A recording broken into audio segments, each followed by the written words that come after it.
What's up, y'all? Welcome to another episode of Loudkicks Podcast. Got my man Terrence here. Got my boy Quez. True. And welcome to another episode, man. We really getting busy. We getting to it. We not really playing around with y'all. You know, consistency is key. So appreciate y'all, all the first-time listeners, all the last-time listeners. Of course, as always, thank y'all.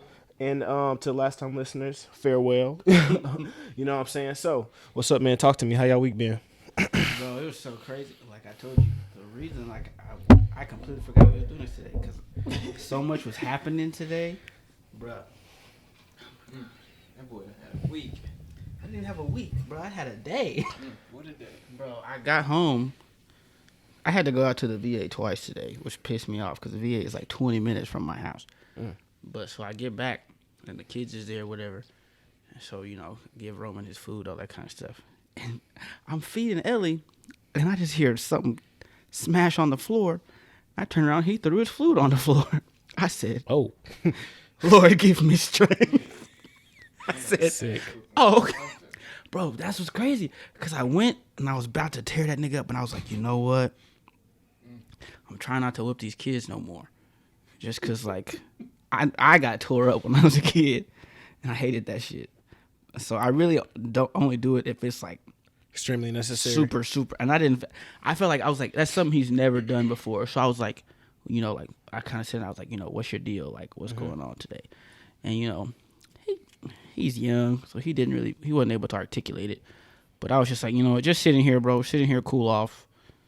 You're not going to have no TV for the rest of the day. That's the punishment you're going to get. But other than that, I was like, then we was fucking cleaning the house. And then this nigga texted me, he's like, yeah, bro, I'll see y'all. I was like, oh, shit. Oh, man, I said, God damn.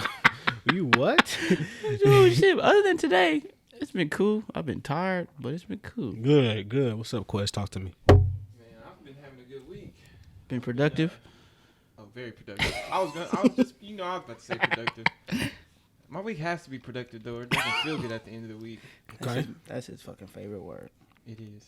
That's what's up. Everything been good with me, too, man. Quick check-in. What all happened this week? I feel like some news happened. I feel like something always happens with you. Man, always, every week. Literally. What happened this week? It's been a good week. Had a couple photo shoots, knocked them out the park. Everything been good. Man, found out my pops and my stepmoms got COVID. You know what I'm saying? So keep them in your prayers, man. But everything else is, we working on it. Everything is growing. Everything is going good. I can't complain, man. So We about to have a new segment called Loudkicks Can't Catch a Break. man, I'm trying to have tell a you, jingle and everything. Hey, man, we're gonna be all right. We're gonna be all right, man. I ain't gonna complain. All right. Loudkicks But let's get into some. Okay. Anyway, man, let's get into it, man. So Thanks. anyway, first things first, Bobby Smurda's back home. Shout out Bobby, man. I was about to say, I think that hat finally landed. Bro, all the memes of that hat coming back down have been so funny. On me. Yeah, shout out Bobby, man. Bobby's home. For those of y'all who do not know Bobby Smurda, he had the hit song back in, 2014? Yep. Hot nigga, you know what I'm And that's saying? Yeah. No. And No. It wasn't a song. He had, I'm about to say he had a couple songs, but anyway, nonetheless, in that same song, a lot of people got indicted, and he ended up taking a longer sentence just so his homeboy could come home free, come home early. So shout out Bobby, and I love what hip hop has done as far as make sure Bobby had a good welcome home. You know what I'm saying? Everybody welcomed him with open arms. You know what I'm saying? It's good to honor men with principles, men with morals, and men that move accordingly. You know what I'm saying? Yeah. So shout out Bobby. It's good to have Bobby home. I'm not gonna lie. I'm ready for the music. Didn't they kill niggas? I don't know too much about the case, honestly. The case, I read up on it, and it seemed that, I seen that he went to jail. He was indicted on gun possession, and they found I think some drugs in the car, but not too much. Mm-hmm. But in the lyrics also, which was the big lyrics. thing. Yeah. So basically, he was associated with, quote unquote, associated with the murders that had happened. So, nonetheless, that's the past. Now the past is the past. He served his time. He's back over now. with now. Shout out Bobby, man. Good to have you Next, back home. we need to free TK though. Hold on now. Free No, I'm TK. playing. TK. Yeah. What? And that's crazy because I seen the interview earlier It don't got nothing to do with TK. It was actually an old Nip interview, and it talked about it was him when he was interviewing Hot 97, and he talks about, you know, basically it's like a pyramid. I forgot the name of the pyramid, but it's like the Giza? that may be it. Talking But about he's the talking actual about pyramids. nah. He's talking. It's like a life thing. The It's food like the foundation. It's like the foundation of needs that all human needs. And he was talking about how in our environments, I learned about that in psych. exactly in our environments, if we're put in these situations because we don't have the basic needs like shelter, like water. Yeah. So it's all survival mode. So 9 times out of 10, we're killing somebody that's really trying to do the same thing we doing. You know what I'm saying? So, and it was real interesting. So the fact you say, Free TK? yeah, TK, man, I'm having a brain fart. Yeah, the fact you said that brought me back to that interview. So which is really interesting. But yeah, man, It's about to bother me because I know I should know what that pyramid is. yeah, I forgot what it was called too. But nonetheless, man, that's what ended up happening. So Because was it with the Bobby Smurda thing? Wasn't it like Rowdy was about to get like, I don't remember how long, but it was like maybe 12 or something. And they're like, the only way they'll reduce his is if Bobby takes 7 too, and then they both have 7. Yeah. I was like, man, it's not tough. too many niggas I would do that for, bro. Exactly. He honored the code, and that's something that's real honorable. Like I said, I'm happy about how everything is turning out for him, man. It's dope. It's dope. So yeah, shout out Bobby. So on to some more stuff, Bobby, man. bitch.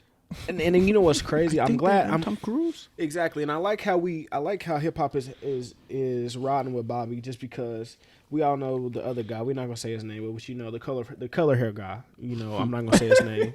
I'm sitting here thinking the other guy. Yeah, like, the color hair guy. You know, the guy that you know essentially. Gator don't take no shit. Rat. Yeah, the color guy, the guy that exactly. Yeah, so we all know him and how he goes about, you know, moving and you know what he did. That shit is so terrible. You might as well say his name because I want to talk about. We're not saying his name on this podcast, but the color I hair want to guy, say what because what didn't he get into a conflict with Meek. Yeah. Recently, and I was at exactly. So you seen the whole thing, But- and I don't like how Meek was kind of getting crucified for that See, because it's but like, bro, Meek is a cornball too, though. well, Oh my god, let's talk about it because I agree wholeheartedly with what he just said. what's up? Cornball. All right, let's Your hear it. whole music catalog is you trying to be or portraying this real nigga, but you arguing with this, you know, FBI informant, this culture vulture, this motherfucker that just everything he does is just for reaction. Facts. Everything He's he a does troll. is for reaction. He's a troll. And I'm sitting here watching this video, and you know, Meek trying to, I don't know if he was low key trying to rush him, and I'm like, bruh, why are you even giving this fella, you know, time of day? Like, let that shit slide. Go do what you gotta do. If you just this big real nigga, like, and no real nigga I know is about to give that fella, you know, the time of day. Well, especially in the position that they in. Like, you got not even too much to lose, but you just on a whole nother level than that. See, this is where I'm conflicted because I don't think Meek. And at the same time, I feel like Meek didn't know he was there. I'm not gonna say Meek knew he was there. I don't think Meek went out. I don't think Meek seen him and was like, "Oh, let me go there to get publicity too." No, I think it was real life on some shit to where, shit, I'm literally heading to my car. This nigga just so happened to be in his way, and then he just pulls out the camera and start doing silly shit. Now, do I think Meek should have interacted with him? No, I agree with you there. Like, nah, Meek, keep it pushing. You shouldn't have interacted, or you should have tried to avoid that the best you can. Yeah, he should have. But at the same time, bro, I can't sit here and say it's Meek's fault. You know what I'm saying? Because I don't think Meek, that wasn't his intention. He probably was like, shit, I'm out here, and then here comes this goofy dude. And you can't It's Meek's fault. Technically, you can't. I don't feel like you can't touch him. You know what I'm saying? Technically. If you can't touch him and you see he's surrounded by bodyguards, Keep it that's pushing. not even What do we have that's to not talk even the about? main But you're saying part. keep it pushing. Keep it pushing, bro. But He's- I'm saying he's he nothing. probably was in this. It looked from the video footage I seen. It looked like he was really on his way to his. We're not worried about it, and dude just came out of nowhere. At that point, it's like I see. I don't think he should have engaged for a long period of time like he did. Can we call him 8 something? Hey, matter of fact, bro. The square root is 8 something. Shout out Drake. Because I can't get keep you. calling him dude. I'm thinking who's dude. All right, whatever. 6ix9ine. 6ix9ine. We'll say his name. 6ix9ine. With the whole like shouldn't engage type stuff, I just feel like to take it to like a real life perspective, me and you done been in situations where niggas then came at you crazy, and I was the one, in your shoes being like, bro, why you why you just walk away? Why you ain't, why you ain't punch that? Why you ain't fire on that nigga? And you just like, bro, it wasn't even worth it. It's like he wasn't worth my time type stuff. And it's like you knew you wasn't on the same level as dude to be like, wasting your time squabbling with this dude. So I'm like, I feel what you're saying, being conflicted, because just like, because I was in your shoes and saying like, I don't give a fuck what level we on, nigga. You gonna come at me crazy? Right. I'm about to slap you across the motherfucking face. And I'm not a violent person. I'm not a violent person at all. Not he a just violent. Explained a violent person and said that he wasn't. I'm not a violent person. Go ahead. But at the same time, it's like, for me, it's always been like a conflict between like, don't let nobody think you a bitch, but also like, you don't have to prove nothing to nobody type stuff. Right. So it's like, that's what I've always, kind of juggled with. You know what? I feel like that's what black men in general juggle with, like, on a daily basis. That's why there's so many nigga moments that they're on. I did feel like word to the Boondocks. I feel like the black man interaction should be different. I do feel like instead of us, just going straight to killing each other, I do feel like it should be, just fight. I mean, I do feel like that. So I feel you on that. Live. Yeah. Live to fight another day. What Benny's grandpa say? You ready to die because you ain't prepared to live. Who said that? Benny's grandpa. Benny the Butcher? Benny the Butcher. Butcher coming. The Butcher. It was on one of his freestyles. Oh, okay. I need to go here. I need to go listen to that one. I missed that shit. That's some gas. Ooh, boy, he was busting. But since we on Meek, but enough about that, man. I'm not giving 6ix9ine that much time. Nonetheless, we feel how we feel. But now that we on Meek Mill, did y'all hear the line that he had about Kobe? I did. I didn't hear it, but I read it. Well, yeah, I read it. Right. And I'm not gonna lie. Before Vanessa issued her statement, I was conflicted because part of it is like. So the hip hop I grew up on was like more so 90s, like hip hop, you know what I'm saying? In the era where punchlines like that were, in a sense, like the whole shocking value of a bar was like, that was a big thing. Mm-hmm. Yeah. You know what I'm saying? So that's the era of hip hop I grew up on, but I do understand we are in a different time of hip hop. And also, I feel like it is also too soon to even try to play with a bar with mentioning Kobe, right? I get that. But at the same time, I'm conflicted because there's been bars about deceased influential people. And I don't remember anybody going as hard for those people who, were once talked about, i.e. Michael Jackson, figures like that. I don't remember people really going hard despite what he may have did on Earth. He still was influential on this planet at some point in time, right? So I was conflicted. Do I feel like I don't feel like he was conflicted. I don't feel like he was being malicious. I don't think he was being malicious, but I feel like it's a time and place, and Meek, you shouldn't have said that right then. For one, you more talented than that bar. Not only that, you could have went anywhere with that bar. Like. You just could have did a lot more than what you did. You know what I'm saying? Like, bro, you didn't have to put that bar. And the bar wasn't even that crazy. It was a very elementary bar. It was very elementary bar. But at the same time, it's hip-hop. Yeah, because, I mean, that's what I was about to say. Like he was talking about, influential people and, like, being in bars and stuff. People, I feel like one of the most talked about people when it comes, like, to rap and, like, drugs, all that kind of stuff is like Whitney Houston. And I'm not, let me just go ahead and say I still don't think it's like cool to talk about like, doing drugs or like OD and all that kind of shit like Whitney. But it's like I'm just saying like what Meek said wasn't new.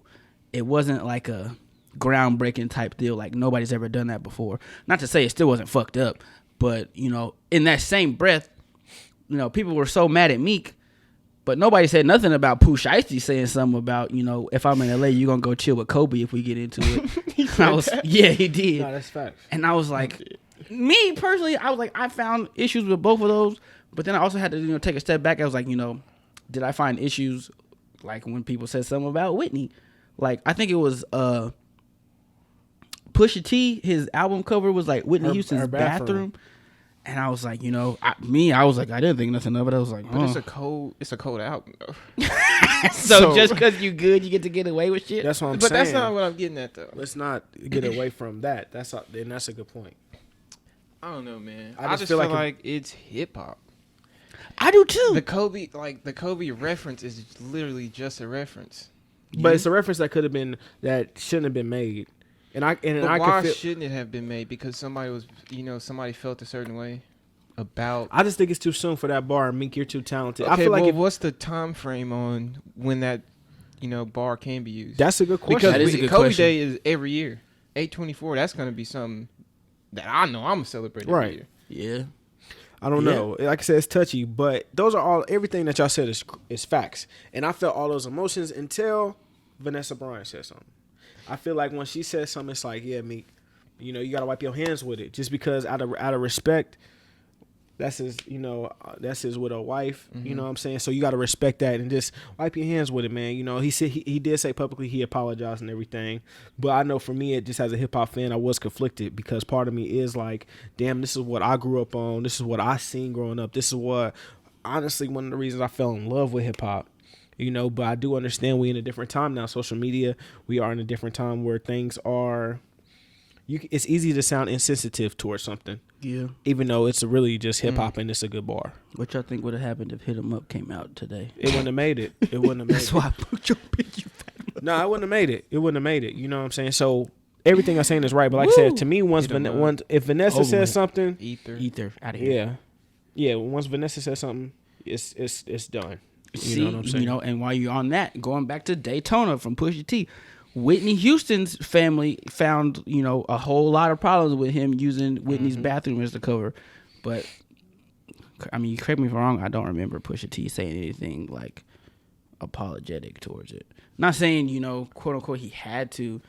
Which, like, bro, I keep going back and forth with the whole, like, that's fucked up. But also, like, that's the genre, kind of. It's hip hop. It's It's like, all a reference. It's poetry. But at the same time, it's something that could have been avoided, bro. yeah. Anything can be avoided, though. Listen, I just think it could have been avoided because for one, it's too soon. And I can see why somebody, and also not only that, but you take into the context who else was affected in what happened in that incident. So it wasn't just Kobe. It wasn't just Kobe. It was his daughter. It was teammates of his daughter. It was other parents. So you got to also think about that. So with that being said, with the context of what happened with that tragedy, you kind of got to just, hey, Meek, you got to kind of sit that out. For me, you got to sit that out, Meek. Matter You know of what I'm fact, saying? matter of fact, Don't even play with it. And then I also feel like Meek's too big to even be in that situation. Like, Meek, you're too big of an artist. He's more creative than that. You could have did anything else, but you decide to do that. Yeah. You know what I'm saying? And to answer your question about, like, the time frame kind of thing about when it would be acceptable to do that kind of shit, I feel like rappers nowadays, because I'm gonna keep using this Whitney Houston reference, I feel like rappers nowadays can get away with saying shit about Bobby and Whitney because their audience isn't the ones who grew up and, like, have a emotional attachment with Bobby and Whitney. But, like, with Kobe just died last year. Everybody that listens to Meek Mill are people. Well, I mean, you could say old heads listen to Meek Mill too, but, like, us, we grew up on Kobe. We grew up on He's an old head. all that. Yeah, he is. He's the Shut OG, up, triple man. OG. But we grew up on Kobe. We grew up on watching that nigga and seeing him after he retired. With his family being the the man everybody was, like, striving to be, whatever. And it's like that is 100% our audience, I guess. Well, his audience is people that grew up on Kobe and have an emotional attachment with Kobe and love Kobe. So it's like, I don't know if it's necessarily a too soon thing. I think it's just like Loudkicks say, know your audience and know who's listening, know who's gonna listen to it, know who's gonna hear it. Yeah, it just happened last year, bro. Yeah, and I don't think Meek meant any ill intent. I'm not gonna put that on him. I don't think he meant. I don't think he was trying to diss. I don't think he was trying to be shady. I don't think he was. I'm still a Meek fan. Meek is still in my top 5. I just think Meek, you better than that. Top 5 what? Of the year of this month. Top 5 rappers from Philly. I know you're not talking about Mount Rushmore. No, I think Anyway, he's number 5 for my personal favorites. My personal favorites. I'll take that. You know what I'm saying? I'll take that. Yeah, my personal favorites. Okay. I don't give a damn. Shit, y'all can crucify me. I'm gonna listen to me. I'm not saying don't listen to Meek, but top. Okay. I thought you meant top 5 ever. I was like, whoa. Nah, for my personal top 5, I like Meek a lot. So, anyway, we're gonna shift gears a little bit. So, right now, before we get into the Rock and Roll Hall of Fame, Jay-Z, he has 50% acquired 50% of Moet Hennessy. It's a partnership. So shout out to Jay-Z, man. We got a lot of big hip hop announcements this week. All right, so off to the Rock and Roll Hall of Fame. You know what I'm saying? He's also one of the nominees this year. And let me mention a few more people. So it's Mary J. Blige. Shout out Mary. Legend. Katie Bush. The Foo Fighters, the Go-Go's, Shaka Khan. Legend. Come on, LL Cool J. Legend. The New York Dolls. Legend. Tina Turner. Diana Warwick. Dionne Warwick. And I was gonna. Is it? It's Dionne for sure. Either way. And it's a few other people. Shout out to them. But I don't know any of the white people on this list. I know a few. You know the Foo Fighters. I can't quite say that I do know the Foo Fighters. Nonetheless, name me a song by them so I can get it in my head. Yeah, but they cool. They are good. No, I can't think of them right now. The Foo Fighters. No, they are good though. No disrespect to the Foo Fighters, man, but they on this list for a reason. Everybody on this Facts. list deserves to be on yeah. this. So shout out to them. Let's not downplay that, okay? So I was just saying I don't know them I get by it. memory. I'm sure I probably heard a song by them. But. Yeah, straight up. So shout out to them. So it's been a big week for Jay. Hopefully he gets elected, man. So it's been hip hop is really doing good right now. You know what I'm saying? Just because I looked at the not disrespecting Jay. No, I'm just saying because I looked at the vote tally as it is right now, and he was literally at the bottom. Damn. It was like the bottom 2 was him and LL Cool J. Damn.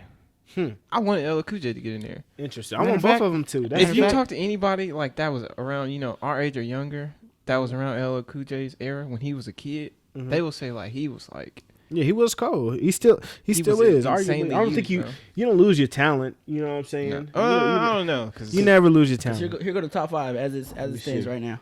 Oh damn. That ain't good. Damn. Number 2 is Tina Turner. That's the only person I can say I've listened to on Tina. that. She deserves it. Really good. Absolutely. Yeah, facts. Especially after that movie. She is rock and roll. Yeah, Fela Kuti. Is that how you say that? If I don't know. Pronouncing that wrong, please forgive me. But no, it's an interesting race. It's an interesting race. But everybody on that list that's from the culture, man. Shout out to them. Facts. Shout out to everybody on there. You deserve it. You know what I'm saying? So strictly from the Loudkicks podcast, salute to y'all. So right now in hip hop, who y'all think got the sound right now? The sound, I'm gonna have to go. Hit boy. Memphis. I'm gonna go Memphis. I'm gonna go Atlanta, bro. I think they still running shit. As far as everything going on, because Lil Baby, he was kind of deemed as the artist or hip hop artist of the year last year with that album. What was My it? Turn? My Turn or something like that. Mm-hmm. And I listened to it. Though? It was decent. Who else? It wasn't decent. It was better than decent. It was one of my favorite albums from last year. But who else from Atlanta though is really like that? Gunna. I don't even have to say. So would you say the South then still got it? Because I'm saying Memphis. The you know South, yes, the but South. Atlanta is kind of what's. You think Atlanta's a standout still? Because everybody still loves Gucci. Gucci still runs shit. He's putting motherfuckers on. Pooh Shiesty, all them. Yeah, Fujiano. Ain't Atlanta? I forgot the girl's name. Thug is Atlanta. Young. But it's, okay. Tuck, babe. Okay. So you think the South? I would say the South too. Greatest artist all time. I'm going more Memphis. I feel like the Memphis influence is still heavy today. So are you? But when you say who has a sound, are you talking about who has influenced the sound to where it is today, or you say who has a sound right now? Okay, so for what I'm saying is, you remember when everything sounded like you was from New York? That was pretty much us growing up. Everything sounded like New York. It was the gutter beats. It was everything that you hear from Griselda. It was pretty much that was the sound. Exactly. Bars, the storytelling. New York had it. Then when it got to Atlanta, you noticed the shift. It was like, it was everybody was dancing more. You either was dancing more or you was just having a good time. When LA had it, it had the bounce to it. You know what I'm saying? LA had that funk. Exactly. Shout out Dr. Dre. Exactly. You know what I'm saying? You had the bounce. You had everything to rock with it. You see what I'm saying? It was just a good time. You know what I'm saying? So DJ Yellow. when I say sound, Quick. that's what I mean. What does all the music sound like right now? And I would say it sounds like the South. Yeah. And if I'm being specific, I'm saying Memphis. I think Memphis is definitely heavy with the sound right now. No disrespect to Atlanta because they still rocking out. But I'm trying to think who's But- from Memphis. Only people I know is Shiesty, Duke Deuce, Yo Gotti, he still hot right now. Dolph, Is he? Key Glock. Who else? Let me keep. Damn, who am I missing? It makes sense why I don't know. Who? No, I said yeah. It makes Oh, sense why I okay, don't know which- any of this because I don't listen to any of these artists. Yeah, Oh, nigga, well, you listen to Talib. That's what I'm saying, nigga. Who else? Common. Yeah, Black Thought. He's Hey, Black Thought Code. I was gonna say he disrespect. had top no 5 last disrespect. year. No Top 5 disrespect album to last them. 215. No disrespect to them. I'm just saying though. year. Yeah. But yeah, them artists right there are from Memphis, and that's why I say the sound is pretty. You know what I'm saying? It's pretty heavily Houston. I mean, not Houston. God, dog. Memphis. Woo. My mind is everywhere, man. But He thinking of Meg. facts, because Meg is balling right now, right? So that's what I think the sound is, Meg's right? so bad. So we talk about influence. So just who would be some of your favorite producers ever? Give me My just favorite- five. Just five. My for favorite those. producer Oh yeah. Just My give personal me favorite- five. is this kid. Well, he's probably our age. His name is Knowledge. He used to do. Yeah. What, That what- nigga cold. What did he? Okay, so you He know be the doing song with, Mama on Kendrick's To good Pimp not a good Butterfly. To Pimp a Butterfly Uh-huh. Mama. Like that sample is from Oh, his, okay. one of his albums. Bro, Okay. he did a joint album with Anderson .Paak. He's no, No worries. Worries? No Worries. He's no. Oh, he's the that's second half him? of No Worries. Oh, Yeah. okay. Yeah, Ignorant. he all right. Ignorant. He bro. all right. He sounds Just like like nobody this. else. Yeah. He sounds like nobody Cold. else, bro. And nobody else sounds like him. You're right. You're It's so right. crazy. Okay. Who Like else? he's definitely my favorite. P Rock is gonna have to be the next one.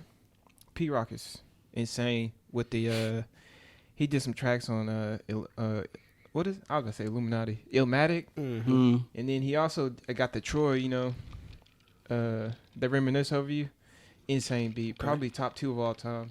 Top 2, he's 3, I'm gonna say Just Blaze.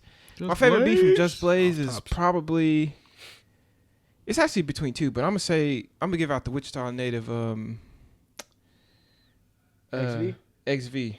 He did a track for XV on his on the intro for the I forgot what the mixtape was called, but it's one of my favorite mixtapes, and he did the intro. It's called Wichita. Insane, bro. That shit is hard. It's I remember an insane beat, That shit bro. is It's crazy. just like, first time I heard it, I was in like 10th, 11th grade, and I just remember thinking like, yo, this shit is insane. Yeah. What's that? 3? Yeah. Mm-hmm. That's 3. Yeah. 4. I enjoy Madlib. Him and Freddie together, crazy. Okay. And then 5th, I can really go like so many places with this, but I'm gonna go Kanye just because. Kanye just because. Kanye He said just like it's a because. bad thing. I'm gonna go Kanye. Well, not shit, just because. because. Kanye, I'm you gonna know. go Kanye just because. So no Dre. You ain't got no Dre in that motherfucker. Well, I enjoy no, Drake, no but that's- ID. So is this an objective list or? No, I'm just. Hey, I Is I this got, my list or is it your I'm list? just saying. My list is killing yours. Who you got, T? Wow. Jesus, he said, fuck your list. Dre made the honorable mentions though. This nigga's disrespectful. Go ahead. Well, first off, I just want to say I have never been somebody who really would like know who produced whatever beat unless they tag was on that motherfucker. Really? Or unless like you told me. It's like, yeah, you know such producer. I'm like, no, I didn't know that. I just listened to it. I'm like, hey, this beat is hard. Oh me. But let me think. You know who's I'm not. This is in no particular order because I can't rank niggas. But one of my favorite producers is, and I always fuck up his name. Is it Pharrell or is it Pharrell? For real. What? Code. How do you not know how to pronounce it? Cause I don't know, bro. I don't know shit. I don't know shit about shit. Hey, at least he honest, I don't know man. shit Go about ahead. shit. That happy beat is insane.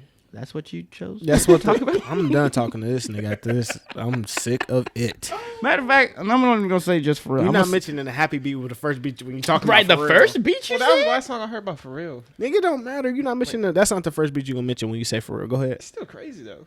It was a Shit. part of a crazy movie, Despicable Me. man. Go ahead, go ahead, Terrence. I'm What not is this nigga entertaining. talking I'm not about? entertaining that. Go ahead. Matter of fact, I'm gonna take that back and just say the Neptunes because Okay. put Chad in that motherfucker too. Yeah. But Wow. I'm gonna say Dre, just cause that whole I don't know the word for it. It's kind of like a whistle type thing, like a whine maybe I guess, but like whatever the West Coast was doing, that shit It's insane. And it was on Dre shit. It was on Snoop shit. It was on DJ Quick shit. That nigga cold. DJ Quick is very underrated as far as West Coast. On me. Don't make dollars. It don't make sense. Just like Compton. Let me see who else.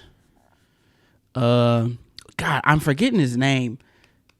I'm gonna put Timbaland in there. I'm about to say, if nobody says something, I'm gonna put Timbaland in there. I was about to be like, God damn, Cold, like, but nigga.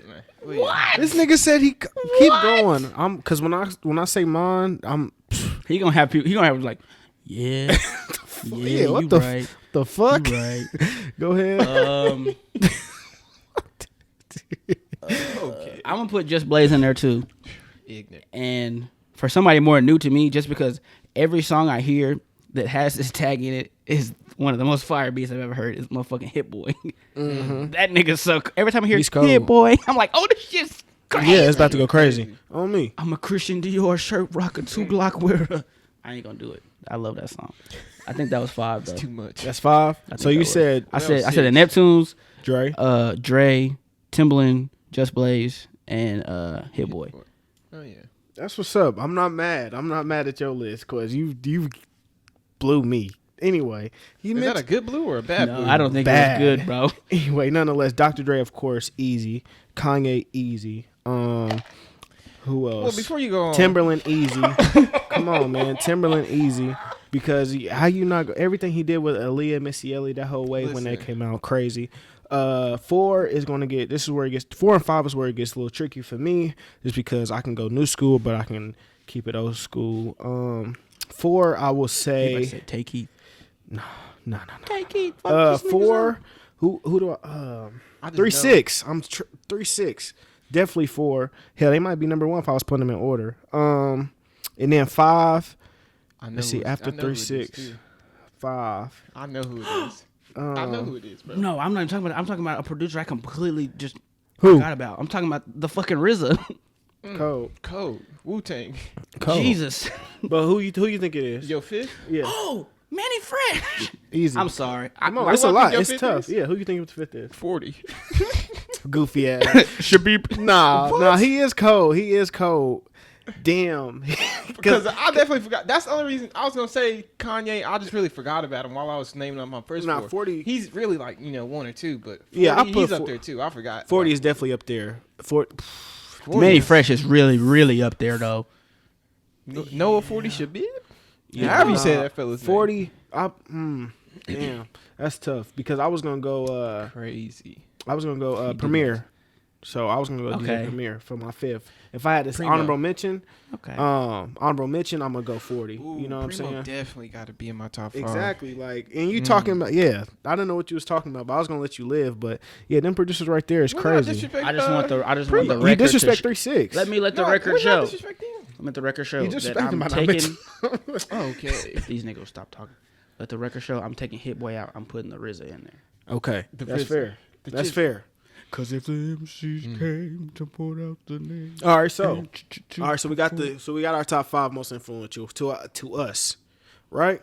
Who is the most influential overall? If y'all just had one producer, I'm going. Like I said, me personally, I would go 3-6. Now, is this like a Most your personal influential, favorite or as like, far as what you've seen in hip hop? Consensus, what you see, like Dre. Dre. Yeah. That's not bad. I'm going He 3-6. started off in the I would say- 80s. I would say the RZA. And what I will say about the 3 that we just named is that they're probably some of the most sampled motherfuckers out here now. It's like you listen to a beat right now, there's like a 45-50% chance it's gonna be a song from one of the 3 motherfuckers we just named. See, but with selecting producers in a top 5 is like to me it's almost like asking me who's my top 5 rappers. It's kind of hard because like I didn't even mention Jay Dilla or Alchemist. the Roots or Alchemist, bro. Like there's so many producers that Fuck the I frail shit. couldn't put in the top 5 because Right. it's just so many people. Like how you said you don't really just look for who's producing the Producing track. shit. Like that's one of the things I look for in an album. Like who's producing this. Like who's about to be the base of all this going on. Like that's what I look for. So the same thing we seen in. So do you think the same thing we seen in the before we get back to like because I'm gonna revert this back because I'm trying to go somewhere while I asked y'all who the most influential was. Yeah, quick tangent. Yeah, I love these. But anyway, why do you what? Who'd you just? Damn, I just lost my train. I said Jay Dilla. Yeah. Okay, so you say that, right? You say that it's just like mentioning your 5 favorite rappers. It is tough. But I also feel like, do you think nowadays we'll get a new sound like we did in the 90s, early 2000s? Do you think that producers nowadays are sounding, of course they sound different than anything we ever heard, right? But do you think they'll have the same impact that the greats we just mentioned do? As far as impact, I don't think so. No. Because back then it was so much harder to get put on. Nowadays, everybody's kind of, doing the music thing. Not a disrespect to anybody, but it's just more people doing it. Like there's more artists out there. So therefore, if there's more artists out there, that means there's a higher chance that us three sitting here won't have the same favorite artist. Back then it was probably like 20 main artists, and that was the main focus. And everything was based off who was signed to what label. Nowadays, you got a whole bunch of independent artists that's just out here. I'm speaking on strictly just producers, though. Do you think, like, so for instance, I know we'll never probably see another Dre. It is what it is, right? Well, but right, real quick, I know we'll never see another Dr. Dre, but you gotta respect what DJ Mustard is doing. See what I'm saying? Is it as far as the sound, or is it as far as the impact? Because we can say Metro Boomin is on his way to being, solidified as a legend. Absolutely. Because I enjoy Metro Boomin. But yeah, impact though, like impact. Do you think Metro Boomin is for sure? So you think like these days we'll see somebody have the same impact as the greats we just mentioned? Yeah, we're witnessing.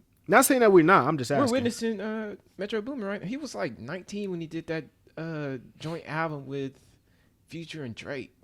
I get that. But just because you're young don't mean you got impact though. Definitely means you have impact. Two hottest rappers in the game. You can be good and not have impact though. You can be good and not have impact. So listen. That's I'm not talking about Metro Boomin. I'm just putting everything. What are we getting at? I'm just putting everything into context though. You can be young and good. That don't mean you impactful. Yeah. See what I'm saying? But to stay on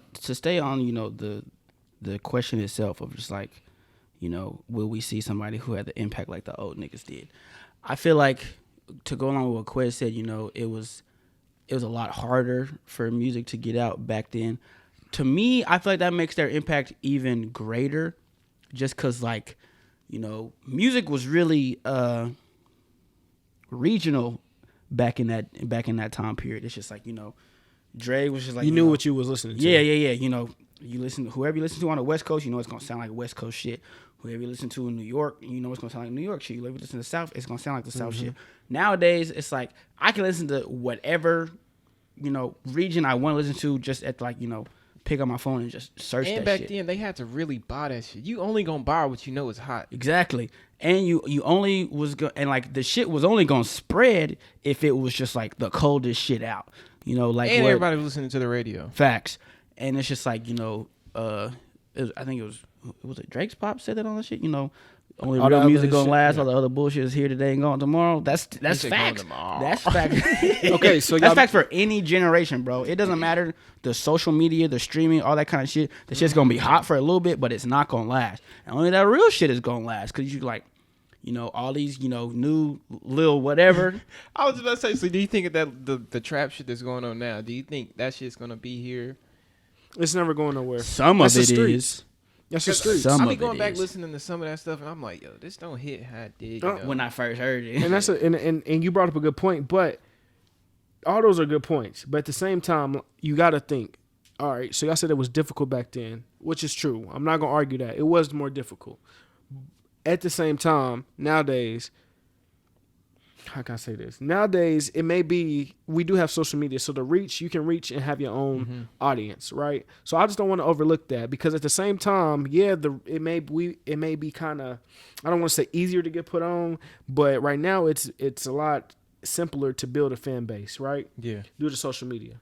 Now, at the same time, I think that also makes it harder for you to have that sound and that impact, because if everybody's doing it, it's kind of hard. It's 10 times harder to find that sound, that Dr. Dre sound, which what separates Metro Boomin from a lot of other people. You see what I'm saying? Like, it's a reason why Hit Boy, Metro Boomin, Mustard, what's the name? Take Heath. It's the reason why those producers are in a different class. So I just don't want us to come through like we sounding like it's easier now. Cause no, in a sense, I feel like it's harder. I feel like it's in a sense it's harder. Cause back then it's like, yeah, you had to kind of know what you was listening to because they didn't have social media. So now it's like, if I put him out, I know what it is. But we also got duped. I'm not gonna lie, we got duped because a lot of times the singles were some of the best tracks back then, and you had to buy the albums. Mm-hmm. So a lot of those platinum albums that people be talking about, we got duped because it was only out of that 14 tracks that you released, it was only like 3 that was dope. You know what I'm saying? So we did get duped back then. Imagine buying a vinyl with 3 hot tracks. I would be so mad. We did get duped, but that I'm just speaking on producers. I would say it's definitely difficult. More difficult now than it was back then, even though back then definitely had the same challenges. But at least back then you knew what the hell you was listening to. Facts. Now it's like it's shaky. It's like, damn, okay, I can listen to a Take Heath shit. Let me see what this shit hitting for. Cool. And then I can hear somebody from Kentucky. They shit slapping, but it still sound like a Take Heath beat, but they shit just as good. But that's what I'm saying though. The ones that you all just mentioned, they all got their own sound. They do. That's why I think they'll be, not necessarily, well, yeah, in their own right they'll be legends. In their own right, they'll be like Metro Boomin, the Noahs. Man, 40 is definitely gonna be a legend. 40 gonna be a legend. He will. But he is a legend. If Drake is a legend now, Noah's a legend. But also we need to also kind of relax on like giving people titles too soon though too. But that's a whole nother conversation. But facts. Just because they died early don't mean they're a legend. But we can go on to something else. Yeah, we gonna go back to the initial. Like that's somebody. But. Nah, that's not. But so influence. I said 3-6. Who you said Dre? 4. When I was talking about the most who's the most influential, well, I said 3-6. I want to go back and change my answer to Kanye. Kanye very influential. I still would say RZA. RZA.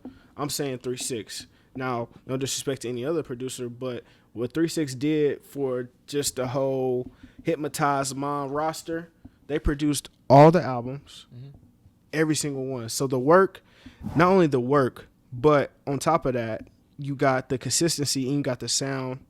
All that came with that Memphis wave was impeccable. And that's nothing against Dre, but Dre also you got Daz. He with y'all too at Death Row. He wicked beats too. You know what I'm saying? And DJ Yella.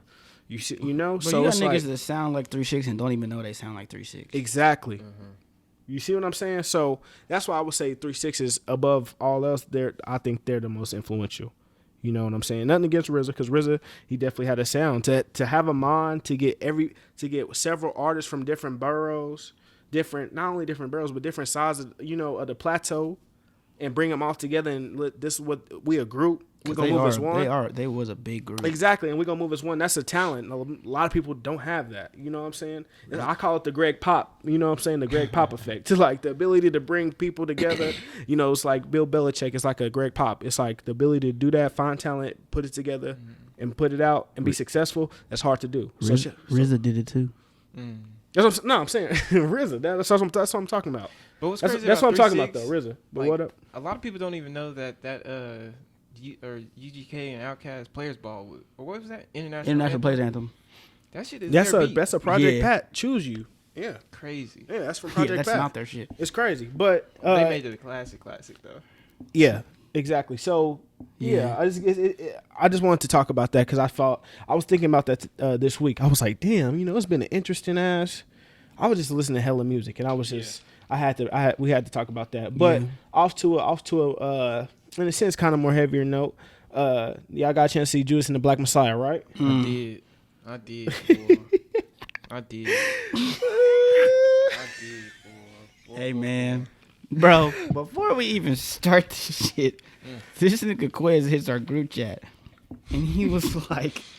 He's like, man, we gotta watch different movies from now on, bro. He was like, that shit gave me a panic attack. And this nigga Loudkicks starts fucking dying. I was like, damn, what if he was serious? He's like, no, I'm good. I'm sorry. No. But I called you though. I did call you, and we was good on me. But I understand where you're coming from though, because that movie was heavy. It was just so intense, bro. Mm-hmm. First things first, I enjoyed the movie. It was the ending that really got to me, because we didn't really follow Fred Hampton Yeah. per se, but I was focused on Fred Hold on, Hampton. what do you mean by we movie. didn't? Like Because during it the wasn't movie. it wasn't from his perspective. Okay, I see what you're saying. It's about Fred Hampton, but it wasn't from his Right. perspective. Okay, I get what you're saying. I liked that though. I enjoyed the movie. I'm There was indifferent. I have no flaw. I don't think the movie had any flaws to face from first watch. I enjoyed it. That's where I'm indifferent because it wasn't until I seen the interview that David and Shaka King had on the Breakfast Club that made me change my perspective because I didn't like how it came from William O'Neill's perspective personally. I didn't like that. But what was the movie called? Judas and the Black Messiah. And do you think know it's who gonna be Judas is? about? I get that, but I'm just saying for Judas me, said Jesus. I'm just saying for me though. Sometimes it be your own damn homies. Judas said Jesus. On me, but for me, like I said, I didn't really like that perspective. But it wasn't until then I was like, okay, I get it now. So what was some unique scenes that outside of the ending? You said the ending. What was it about the ending that kind of got you just? Well, before I get into the ending, the beginning of the movie, the. Also, all spoilers. This is a spoiler alert, so y'all might want to skip past this. Well, it can't necessarily be a spoiler alert because it's a true story. It's a true story. At the same time, people. If you didn't know by now, yeah, you wasn't gonna know. But anyway, go ahead. But the ending, what was I about to say? I said You said before the ending, before you get to the ending. So the beginning of the movie, I knew it was gonna be a dope movie because it started off, with him in the interview, and I'm like, man, they really about to put us they about to send us through a whole like this is a whole history class summed up in 2 hours. So I'm like, oh yeah, I'm ready. And so we get to it, and what really attracted me to the movie most was first the aesthetic of the movie, like the colors and everything in that opening scene when he's walking towards the car and he pans out from his feet all the way up to his feet or to his head, and he's got the hat on and the suit and he got the cigarette. He just, he's like, man, I gotta do this, whatever. Mm-hmm. But what really gets me is that fucking trumpet or whatever sound it was in the beginning. Bro, I had to pause the movie and go find the soundtrack, the actual motion picture soundtrack, and find that track, bro. And I was like, yo, this is one of the most insane. But anyway, besides that, wait, what you talking about when they're at the bar? Yeah, when they're at the bar. Yeah, and they go outside and he ends up handing them a badge or whatever. He was like, "Let me see your badge." Yeah, that shit was kind of crazy. And that that trumpet sound or whatever sound that was, I found it by the way, but that sound was insane, bro. Mm-hmm. But the movie though, then it pans out to him getting caught goes into the FBI. Well, as soon as he stole the car, he got pulled over. I was like, man, what a night. But he gets into the FBI office. They get to ask him questions. Then they get to ask him, how did you feel about, Malcolm and Martin? His old demeanor was just scared, and he's just like, I don't know. So from then on, I knew I was like, oh yeah, he about to fuck everybody's day up in this whole movie because he's scared. He don't want to go to jail. Boy. Like, bro, he's just, the worst to be in this situation. And to add context, he was only 8. He was on 17 when he got arrested. He was 17? Yeah, he was young. I knew he was young, but I didn't know he was that young. Yeah, he was young, but 18 when he, the FBI and they... Because the Panthers themselves was young. Yeah. Fred Hampton was 21 when he died. Yeah, and that was just context that I wish they would have put in there as well, because I'm not going to lie, the whole time I'm like, what you is thinking this is a grown-ass man? Grown-ass man. Yeah. You made a mistake. You traded your people in for a matter of 6 years. It was just a lot going on. I'm like, man, you weak-ass nigga, you know what I'm saying? You trade your people in. My sentiments, exactly. Excuse me. And in a sense, you see he couldn't even live with himself. You know what I'm saying? At the same time, I knew he was a kid, but I didn't know he was that young. But at the same time, I felt sympathy for him. Shit. But sympathy as far as I understand that he was duped into what he was doing. But I don't feel sympathy at the same time because it's just like he deserves anything that comes with him as far as, his people acting towards him. Now, the sympathetic part only came from, just how it happened. Like, he was faced with jail time. And especially with him being 17 now, I know that, like, it really, like, damn. Like, yo, he really had no chance, especially somebody like him. Like, you've been going around just stealing from black people. You probably never even loved them not necessarily loved them, but you got a whole different perspective for your people at that point. But let's go back to the thing that I said at the beginning of the pod, though. It's all about that foundation. If the foundation is off, where we don't have our simplest needs as humans, shelter, water, food, what you expect us to do? That's what he was get that shit. That's what Fred was. That's what Fred was known at the movie too when he went to go see the Crowns. No, the white boys. I forgot what they were called. The Young Patriots. Yeah. He was like, this building burned down right now. What's your political stance gonna be? Water. Water. On me. The Black Panthers forming a Rainbow Coalition. Yeah. Cold. Yeah. So nonetheless, that's how I felt, man. I think he should have took the time that they gave him, but you know, off tops. That's why I have no sympathy. I don't. No matter what age, if you did the crime, bro, nothing to me. No time is worth trading your people the way he did. Now let me know. I don't agree with anything he did. Wait. Because before I watched that movie, the interview that they showed was like a documentary that they made, and I read that whole interview. They asked him maybe 40 something questions over the course of like however long it took to document the shit. And number one, he really got like arrested, like y'all said, you know, he got pulled over hella quick. He really got arrested because that stolen car got reported and he had crossed state lines with it. And in his interview, I don't personally remember him saying anything about impersonating federal agents. But that could have been just for the movie, just to make the jail time seem longer. But in that instance, it was never about selling out his people, because he didn't know that's what he was doing. First of all, because he went into it, and I'm not trying to defend anything that he did. Exactly what I'm trying to get at. But I'm not trying to defend this fella. But the fact of the matter is, he went in it, and like the events that happened in the movie took a super long time to like play out. He was really just like, you know, reporting back to the agent, telling them like, you know, we didn't do nothing today. You know, we was feeding the kids, all that kind of shit, doing this, that, and other. And he's like, oh, okay. And he would say the agent wouldn't really say anything. He wouldn't say, what was Fred doing? You know, what was such and such doing? He was just like, what'd you see today? And that was all he was doing. So, you know, moving forward with reading that article, and not that article, that interview first before seeing the movie, which I don't know why I even did that. I just was like reading it one night. And actually watching the movie play out, it was just like crazy, just because like that's not what his intentions was. But once he got deep enough into it, he knew what he was doing. And it's like, yeah, you know, by that time, it's like, you really can't get out. But it's like, I mean, you could take the jail time. I'm about to say, but it's always... he didn't want to take the jail. He didn't want to, you know, sacrifice his own skin. Because he would even tell the FBI dude, he's like, nah, these are not terrorists, bro. He's like, they out here feeding kids, you know, spreading, you know, political awareness, all that kind of stuff. The only people they have beef with is the American government and the police, which is crazy. That's who black people got beef with today. Exactly. The American government and the police. So just like, as I was watching it play out, that's why I liked that it was from the perspective of O'Neal, just because like I wanted to see, you know, what his whole thought process and all that kind of shit was. Because I mean, more or less, we knew what Fred Hampton's thought process was. You know, fuck the pigs, fuck the government. Right. And when I say I hate that it came from his perspective, I'm speaking because I don't like how I didn't really get to know Fred like that neither. Like, I wanted to kind of know a little bit more about Fred, though, at the same time.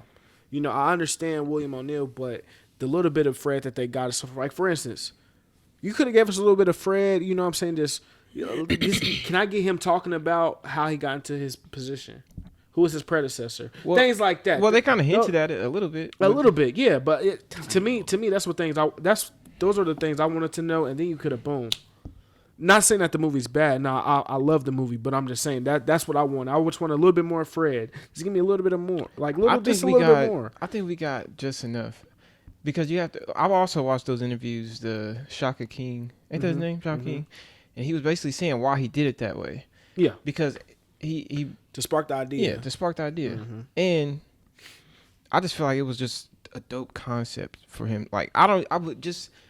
Coming up with a movie and just be like, hey, we want to come from his perspective though, that guy, and that's just like, wow.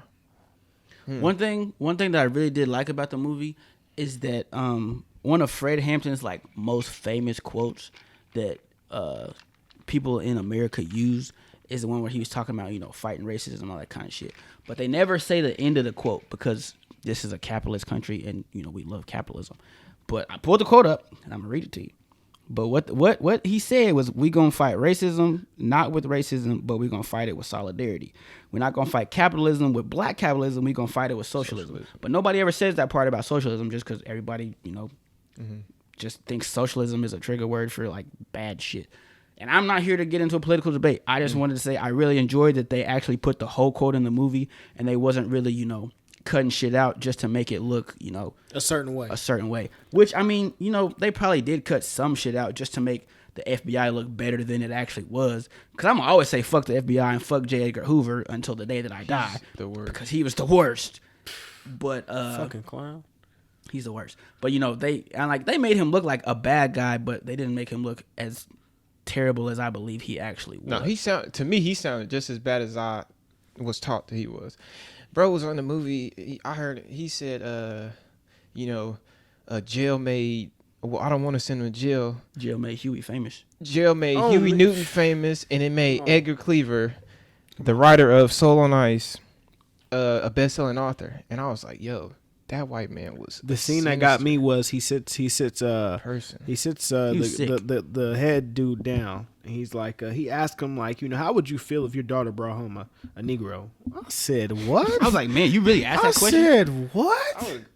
Bro, come on, man. She's 8 months old. That's what he said. He was like, bro, she's 8. Man, and that's what I'm saying. It's just I'm glad that it shed a light on a lot of bullshit. You know what I'm saying? So that was my perspective of it. Do you think it lacked anything, if anything? Like I said, the only thing I thought it lacked was I just wish I would have known more about Fred personally. But I can't say it just lacked something. I thought it showed us in a good light. From their perspective, I think they executed William O'Neill's perspective perfectly. Shout out Lakeith Stanfield. Yeah. And the Lucas brothers. They had a very big role in writing that. They're the ones that came up with the idea of that movie. Yeah. If you don't know who the Lucas brothers are, they're pretty dope. Just researching. Yeah.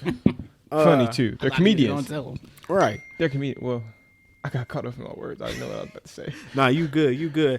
But nonetheless, man, that movie was much needed, especially in the climate that we in, and hopefully it sparks more. I want to see more movies like that. Honestly, I want to see more. I want to know a Huey Newton story. You know what I'm saying? Yeah. I definitely want to know that. I think they should make movies about that. But nonetheless, it was definitely well executed. T, what about you? What was some unique scenes, man? What's something that stood out to you? Quest at the ending. What was something that probably was like, God, like, damn, y'all gonna do us like that? I think something that stood out to me the most, a lot of what stood out to me was really the ideology and not necessarily the movie itself.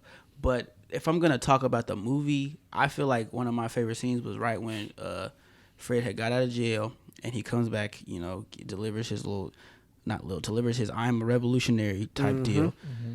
And you see O'Neill, like saying that shit.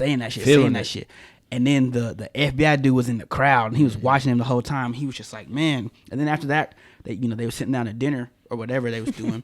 He was like, he's like, if I didn't know no better, he was like, either you deserve a Grammy or whatever, or what he said, Academy Award, or you was really believing that shit they were saying.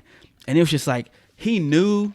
It was just like, because up until then, he had been real, just, laid back, just trying to, like, tell me what they doing, blah, blah, blah, blah, blah. And then it's like he bought into it. But then, I'm talking about the FBI. Yeah, dude. it seemed like he bought it more into it then. Yeah. But then it's just like, now we got to get this dude, like, he has to be taken out, he's a threat to national security.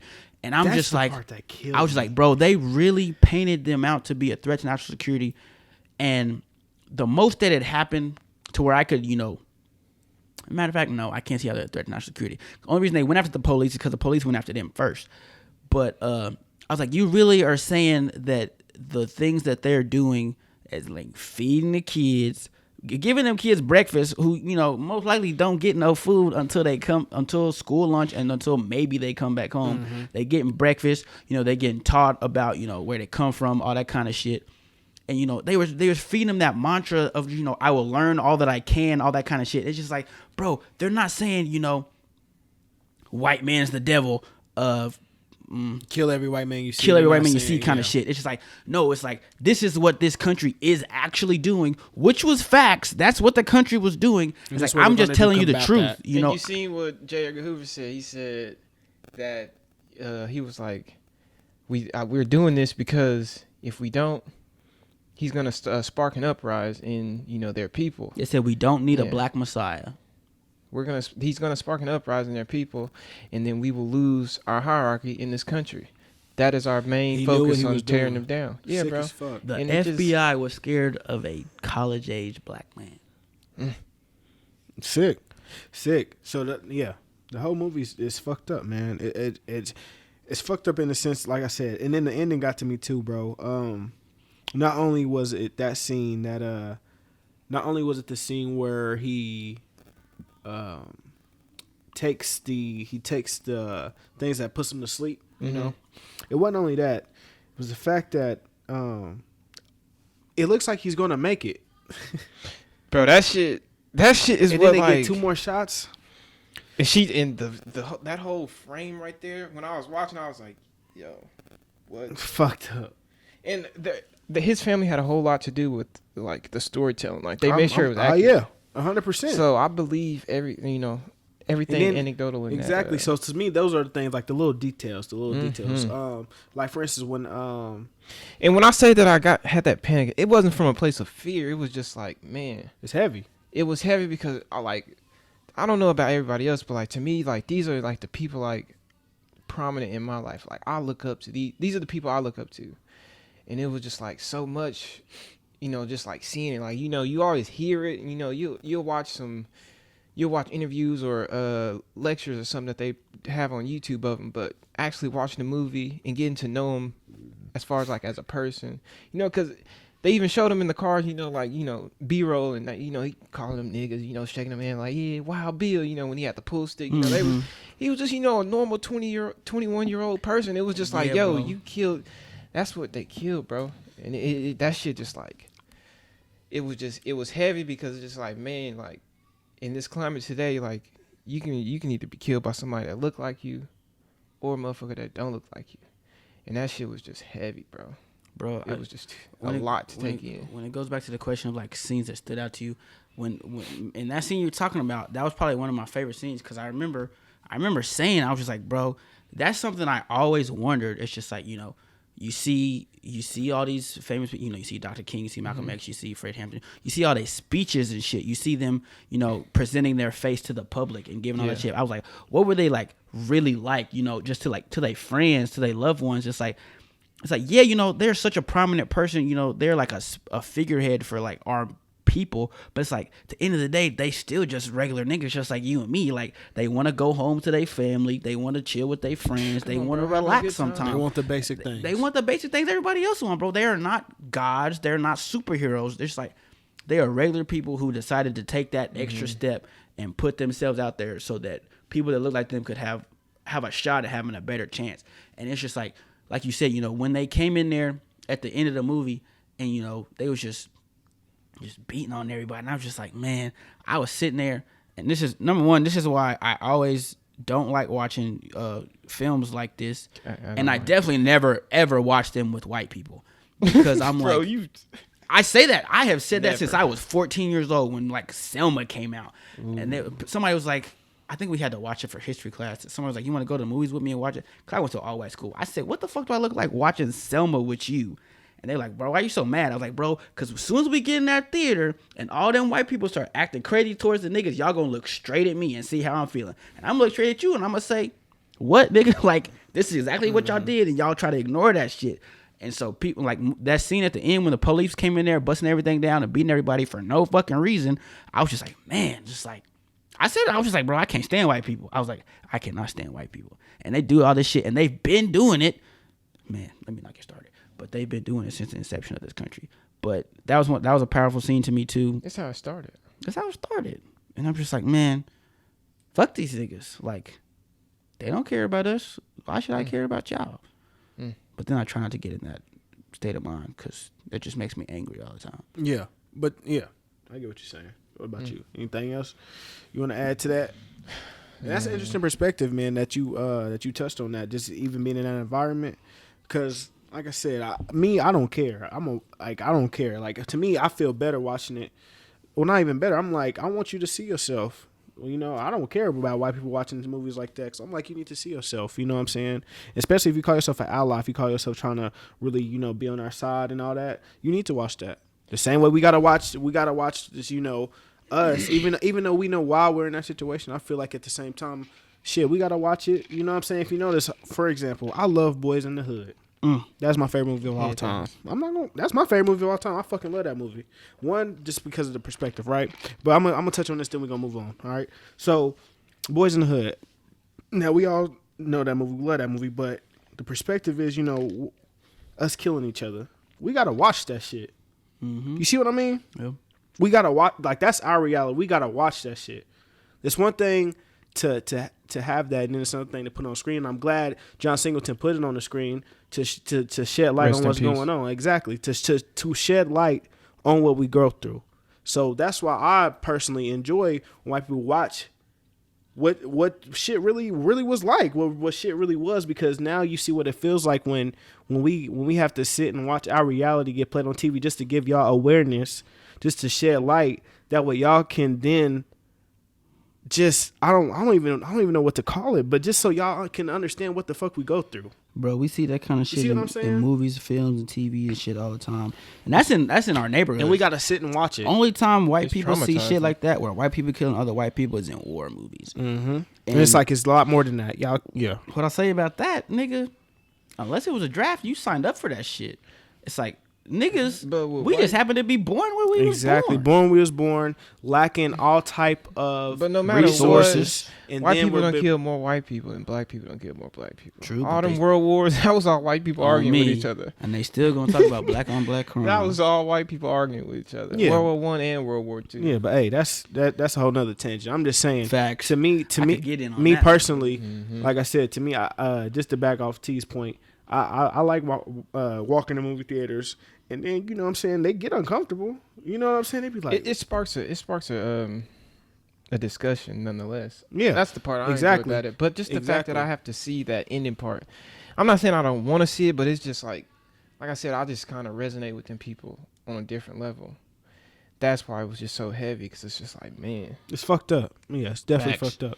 But he was giving me some real El Haj Malik El Shabazz vibes. That's what I fucked with tough about. And that's good. And that's good. Said, yo, like I said, that's a man that knows what he's talking about. Yeah, that movie deserves every reward it gets. He was pacing in that room, quoting them along to the speech. I said, boy, he look like me. He gonna talk about something. On me. He gonna talk about some Malcolm.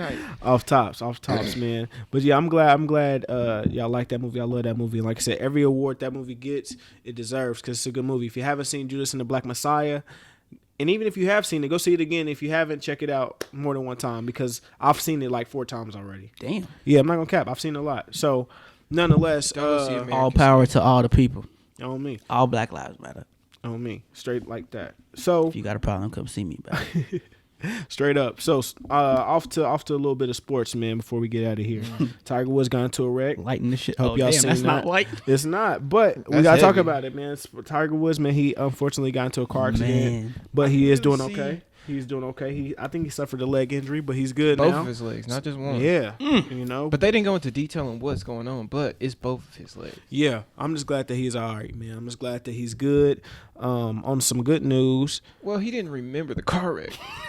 Hey, man, the fact that he's alive, that's all I'm talking about. He doesn't remember the car wreck, bro. Hey, man. That's insane. Hey, I'm just glad he's still here. Man. I'm glad we're not saying RIP Tiger Woods. Because my pops was distraught. He's like, man, we can't lose another black legend, bro. So, also, Russell Westbrook, he's opening up a Why Not Academy in L.A. Shout out to that. But what do you expect from the greatest basketball player on the planet? All right. Just like that, we're going to get to unknowns. What does this nigga be talking about? Anyway, man, nonetheless, man, a little bit of sports. Brooklyn balling, they on the 8-game win streak. I'm not a Brooklyn fan. I'm a Spurs fan, of course. But, shout out Kyrie. Devin Book, he got snubbed, but ended up taking AD's spot in the All-Star game. Definitely got snubbed, Devin Book. But I was thinking about what spot he would take, and I love Chris Paul. He's the one that's in there, though. Chris Paul's in there. I know he took AD's spot because he's hurt. Oh. But I'm just saying, if AD wasn't hurt, only person spot I could see him taking is Chris Paul's. But then when I say that, I'm like, damn, because Chris Paul's the reason why they are kind of as good as they good. But D Book is a bucket. He is a bucket, but those buckets at first didn't lead to wins like they do now. You know what I'm saying? But he didn't have the pieces around him. Okay, that's fair. But now he does, and we're seeing it. I get it. But at the same time, those buckets wasn't equaling dubs. 20 and 10. Last year they were 19 and 63. Yeah, exactly. So it's just a lot different. Kobe, when he was by himself, he wasn't that bad.